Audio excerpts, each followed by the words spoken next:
కాసేపట్లో వరంగల్ ములుగు జిల్లాలో పర్యటించనున్నారు మిస్ వరల్డ్ కంటెస్టెంట్లు. సాయంత్రం 2 బృందాలుగా విడిపోయి వివిధ ప్రాంతాలు సందర్శించనున్నారు. ఒక బృందం వేయి స్తంభాల గుడి వరంగల్ కోట వెళ్లనుంది. మరో బృందం రామప్ప ఆలయం సందర్శించనుంది. మిస్ వరల్డ్ కంటెస్టెంట్లకు కాకతీయుల చరిత్ర, సంస్కృతి, సంప్రదాయాలు, కళలను వివరిస్తామన్నారు అధికారులు.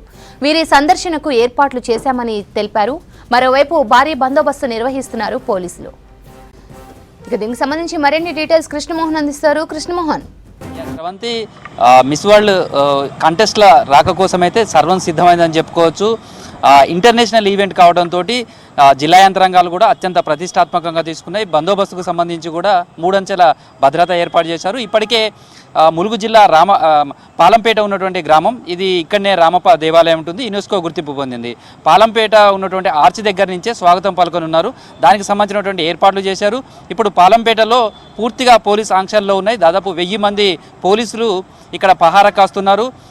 ములుగు జిల్లా అంటే కూడా ఏజెన్సీ ప్రాంతం, మావోయిస్టు ప్రభావిత ప్రాంతం కావడంతో మరింత పటిష్టమైనటువంటి బందోబస్తు నిర్వహిస్తున్నారు. ప్రస్తుతం అయితే రామప్ప దేవాలయంకు వచ్చే సందర్శకులకు కూడా ఇప్పటి నుంచి అలా ఉండదు. అంటే కొద్దిసేపటి నుంచే ఆ ఆంక్షలన్నీ కూడా అమల్లోకి వచ్చాయి. టూరిస్టులు కావచ్చు, లేదా స్థానికంగా ఉన్నటువంటి వాళ్ళు కావచ్చు, గ్రామస్తులు కావచ్చు, ఎవరు కూడా రామప్ప దేవాలయంలోకి అలవలేదు. కేవలం వివిఐపీలకు సంబంధించినటువంటి వాళ్ళు, తర్వాత ఎవరైతే ముందుగా లిస్టులో ఉన్నటువంటి అధికారులు గుర్తించి ఐడి కార్డులు ఇచ్చారో వాళ్ళు మాత్రమే లోపలికి అలౌ చేస్తారు. సాయంత్రం 4:30కు హైదరాబాద్ నుంచి మిస్ వరల్డ్ కంటెస్ట్కి సంబంధించిన టీమ్స్ అన్నీ కూడా అక్కడికి చేరుకుంటాయి. సేమ్ టైంలో వరంగల్కి సంబంధించి కూడా ఇక్కడ కూడా భారీ ఏర్పాట్లు చేశారు.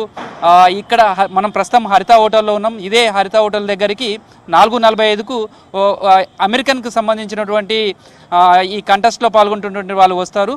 మొత్తం 22 మంది ఇక్కడికి వస్తారు ఆ టీంకి సంబంధించి. ఇక్కడికి రాగానే తెలంగాణ సంస్కృతికి అద్దం పట్టే బతుకమ్మలతోటి వాళ్ళకు స్వాగతం పలుకుతారు. ఇక్కడి నుంచి కొద్దిసేపు అంటే దాదాపు 40 నిమిషాలు ఇక్కడ రెస్ట్ తీసుకుంటారు. తర్వాత వాళ్ళు ఇక్కడి నుంచి మళ్ళీ వేయి స్తంభాల దేవాలయంకి వెళ్తారు. వేయి స్తంభాల దేవాలయం సంబంధించినటువంటి మండపం, తర్వాత వేయి స్తంభాల దేవాలయ విశిష్టత, ఆలయానికి సంబంధించినటువంటి పూజా కార్యక్రమాలు, తర్వాత అక్కడ కూడా ఫోటోషూట్ ఉంటుంది. సేమ్ టైంలో ఇప్పుడు మనం ఎన్నుకున్నటువంటి మిస్ వరల్డ్ కంటెస్ట్కి సంబంధించి వరంగల్కి సంబంధించినటువంటి అది ఏదైతే ఉందో దీన్ని ప్రతిబింబించే విధంగా కూడా ఇక్కడ కూడా ఫోటోషూట్ ఏర్పాటు చేస్తారు. ఇక దానికి సంబంధించినటువంటి ఏర్పాట్లన్నీ కూడా చేశారు.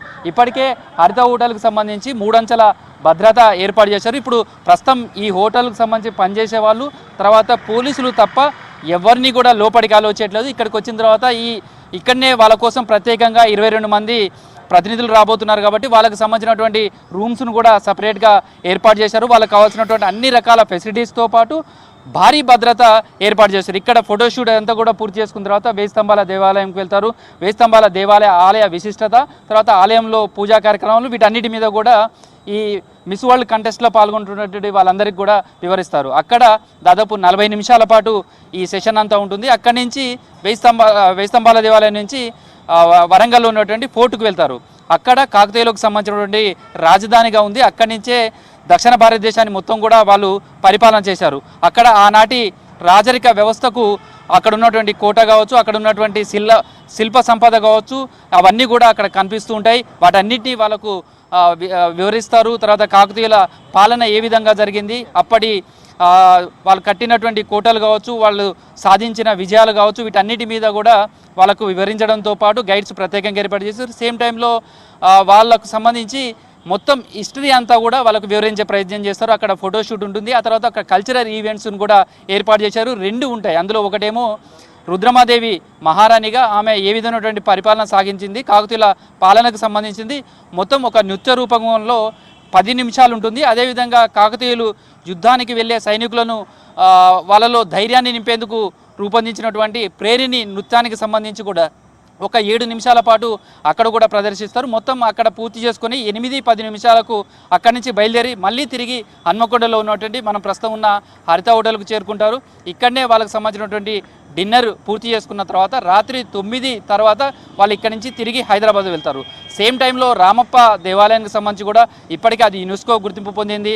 ప్రపంచవ్యాప్తంగా కూడా రామప్ప దేవాలయ విశిష్టత అందరికీ తెలిసిందే. అక్కడికి మొత్తం 35 మంది యూరోప్ కంట్రీస్కి సంబంధించినటువంటి మిస్ వరల్డ్ కన్సర్ట్ సంబంధించినటువంటి వాళ్ళంతా కూడా అక్కడికి వస్తారు. రామప్ప దేవాలయ విశిష్టత, అక్కడ ఉన్నటువంటి శిల్పాలు కావచ్చు, ఆలయ విశిష్టత వీళ్ళన్నింటినీ కూడా వివరిస్తారు. అక్కడ ఉన్నటువంటి మదనికలు కావచ్చు, ఇవన్నీ కూడా ఇప్పుడు మనం ఫ్యాషన్గా ఏదైతే చూస్తున్నామో హై హీల్స్కి సంబంధించి వేసుకున్నటువంటి బొమ్మలు ఆ రోజులోనే శిల్పాలు చెక్కారు. వాటన్నింటినీ కూడా ఫ్యాషన్ అనేది అప్పటి నుంచే ఉంది. అవన్నీ కూడా వాళ్ళకు వివరిస్తారు. అక్కడ కూడా ఫోటోషూట్ ఉంటుంది. సేమ్ టైంలో అక్కడ కల్చరల్ ఈవెంట్స్ ఉన్నాయి. దాదాపు అక్కడ 68 మందితోటి ప్రేరిణికి సంబంధించినటువంటి శివతాండవానికి కూడా ప్రదర్శన ఉంటుంది.